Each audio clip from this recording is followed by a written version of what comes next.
super dark. You guys might not be questioning where we are, but I'm gonna tell you anyway. We're actually at a hotel. Not just any hotel. This apparently is one of the most haunted hotels here in Bakersfield. And I figure that nobody makes anything about Bakersfield, not to mention it smells like complete shit here. There's a hazard sign, or there's like a hazard warning about the air being so bad here, so I might actually be wearing my mask. Originally constructed in 1928, holding 198 guest rooms, this hotel is luxurious. I kid you not, it may just look like a regular hotel on the outside, but it has a strange sense of nostalgia about it. By 2010, this beautiful building went through an extensive $18 million renovation and now has 112 rooms, several meeting rooms, a restaurant, bistro, bar, cafe, and an outdoor bar alongside a cabana and fire pit. The rooms have a lot of care in them. The hallways, adorned with custom wallpaper of damask and Victorian style. Both very gorgeous, both very ornate with their fine details. Even the room signs have had a lot of work and effort put into them, despite the fact that most of the rooms don't have secondary walls leading from the bathroom to the bedrooms. They look very cozy, comfy, and highly clean. But I was not able to see the rooms for myself, so I kind of have to pass on, my rating system about them. Just short of 30 years later, things started changing and growing darker. It's said that in certain rooms and throughout the many hallways, you can hear giggles of children, or maybe even see the ghostly entities those sounds belong to.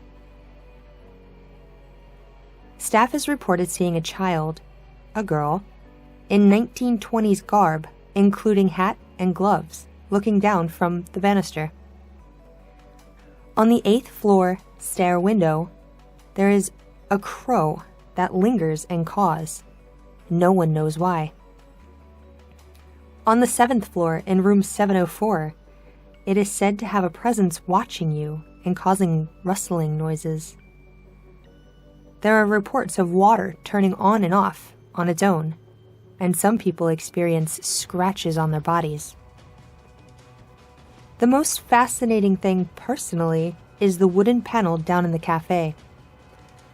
I've only heard about this sort of thing in movies or TV shows, but it is said that the employees of the hotel have sanded, painted, and varnished this piece several times, but the handprint of a small child keeps coming back.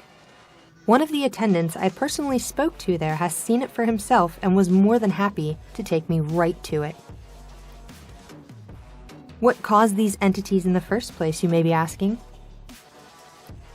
Despite the beautiful elegance of this 8th-story Spanish Renaissance facility, it once held the obscure title and reputation of Lover's Leap. On top of that, no pun intended, back in the 1950s, 1954 to be specific, a gentleman named Milton Spartacus Miller took ownership of the hotel. He allowed the homeless to sleep in the lobby and would even give them clothes. But during his ownership, the hotel suffered. The city council told him he needed to add a life safety system and that a few things were not up to fire code. This was refusing fire sprinklers. His response was to aim a fake missile at the city hall.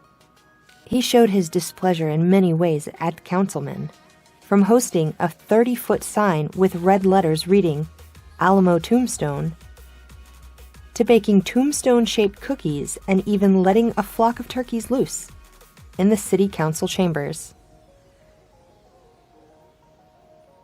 Miller passed away in 1999, and it was said that the Padre Hotel was to be made into condominiums until numerous delays put it back on the market.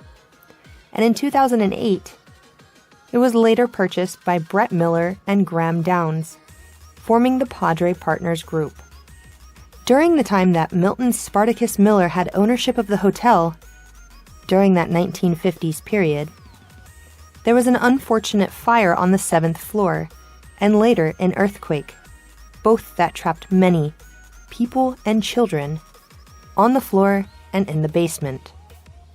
Despite the hotel's interesting yet fascinating line of history, it is a prestigious, popular, and yes, elegant place to stay. If you are around Bakersfield area of California, I recommend if you're either looking for some spooks or a nice place to relax. On top of going to the hotel myself, and like I had mentioned earlier in this segment, we went down to the opening of the facility. Two of the doormen, one was giggling the entire time I was talking because he had caught the wood panel handprint for himself.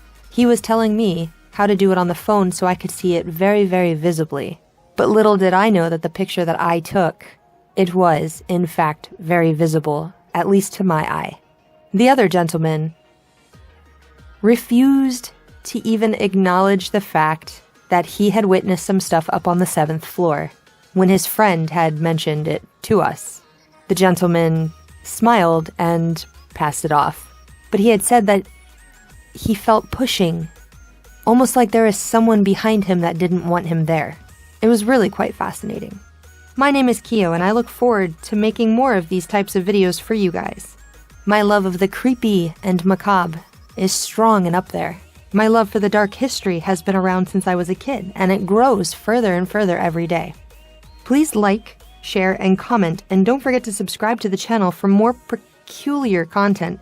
And as always, I will see you guys in the next video. So we finally made it our way into the Padre Hotel. We were able to go ahead and take a few pictures on the first floor. The two gentlemen that I guess are valets or, you know, the door handlers. We went up and talked to them and they were very, very nice. I asked them about, like, you know, some of the history of the hotel and whatnot. And one of the gentlemen actually allowed us to go in and he took us directly to this wood panel that supposedly they keep cleaning over and over. The handprint of a small child still appears.